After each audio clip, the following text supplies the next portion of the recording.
The track, it's actually interesting.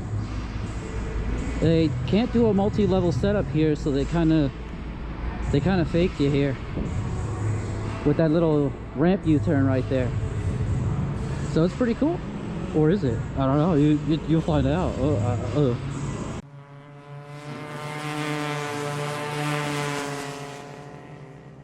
Hey guys, it's Steven from Kart Track Reviews. We're going to go over RPM Raceway in Syracuse, New York.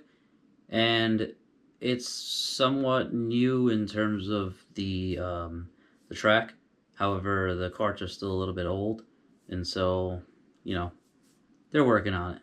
So for pricing, if you're not a member, 1 race is $25, 2 races is $50, 3 races is $75. For members, it's $20 for the first race, $38 for 2 races, and $54 for 3 races. Membership here is just the same membership as same cost as every other location. $75, you get a head sock, I think $10 game card, 2 races. So for pricing, I give them an 8. It's very reasonable pricing, especially for what you get. I honestly cannot complain like at all. If you already have a membership, like let's say from another location, you're spending $20 per race. That's great. All right, so for the karts, there's a little downside here, okay? These karts are a little older, okay?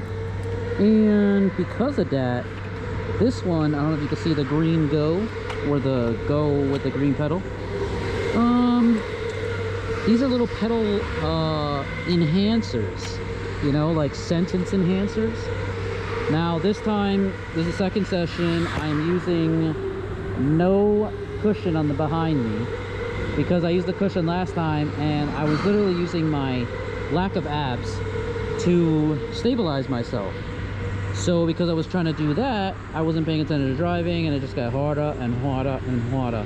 So this time I'm not using a cushion, so I got to use these pedal enhancers, and the steering wheel is very far from me now. I'm just gonna sit back and see what my hands can do.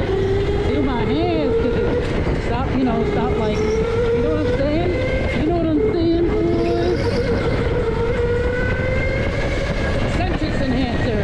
Whee! Whee! They're older karts, and so they don't run as well as newer karts, naturally.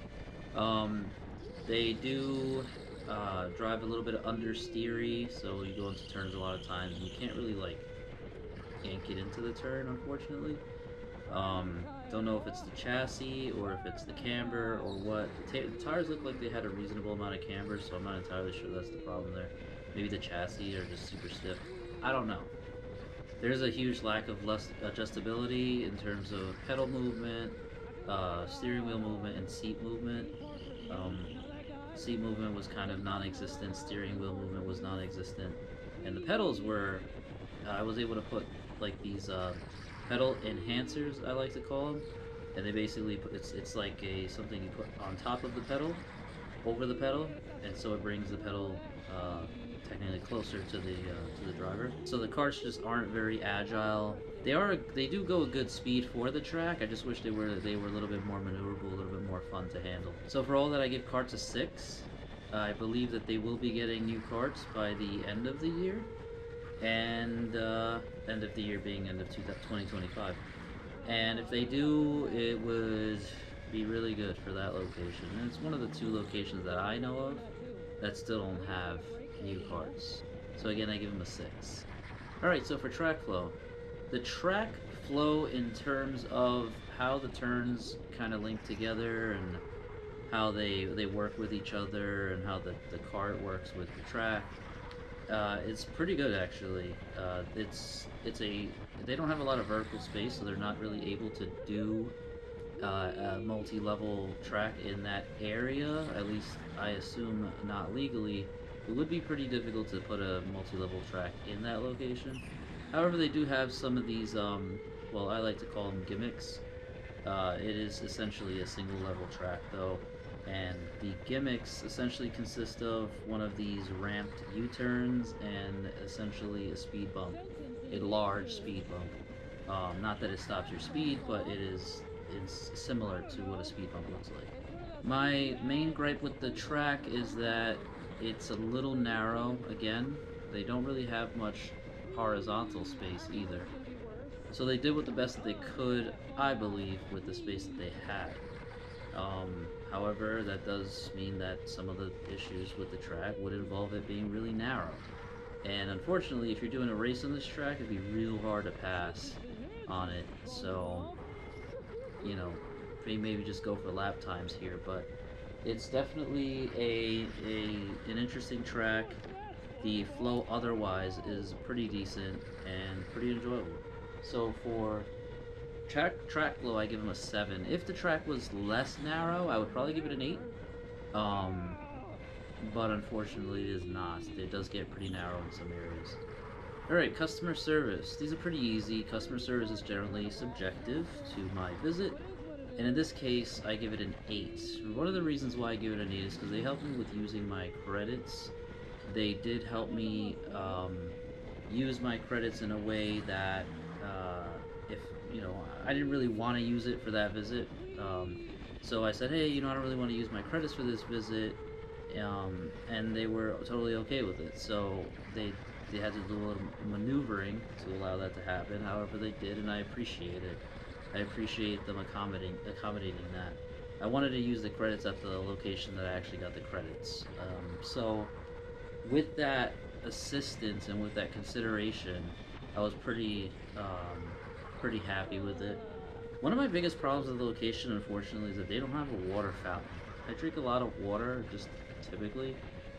Pretty much every location, every kart track that I've been to, for the most parts, excluding pretty much every outdoor track, they've had some sort of water fountain or something like that. I don't like spending $4 for a water bottle, I'll be honest with you. And I believe that's what it costs there. So, a water fountain is ideal. I do understand that they may want to make money on water, but I think that that's absurd, unfortunately. So for customer service, I give them an 8. Now, the question that I always ask myself is, would I ever go back? This is one of those locations that if I was in the area, I would definitely stop by, see if maybe I can get a better lap time. However, it's not a place that I would take a drive to, and it's not only because it's far from me, but it is also not an ideal location for me. Even if they get the new karts, I might check them out. However, again, the track flow is just not ideal. It's not one of my more local tracks that I find to be better. So because of that, I wouldn't really go back as a trip, but I may go back if I'm in the area already. So just to review, pricing gets an 8, karts get a 6, track flow gets a 7, customer service gets an 8, for a total of 29 out of 40. This is a pretty good score, and if they get, or when they get better karts, it'll be, I think, a lot better, which is actually pretty impressive, and they actually might score one of the higher scores as well when they get new karts, so we'll see how that works out when that happens. But if you enjoyed the video, give it a like. If you didn't, dislike it. If you dislike it, tell me why. Or if you just have constructive criticism, or even any criticism, I will take it. And I will try to make use of it. I know some people have requested me to do certain things, and a lot of it does require some tech savviness that I'm not great at, but I'm trying to get better at, so I appreciate your patience. Thank you for watching.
right, thank you.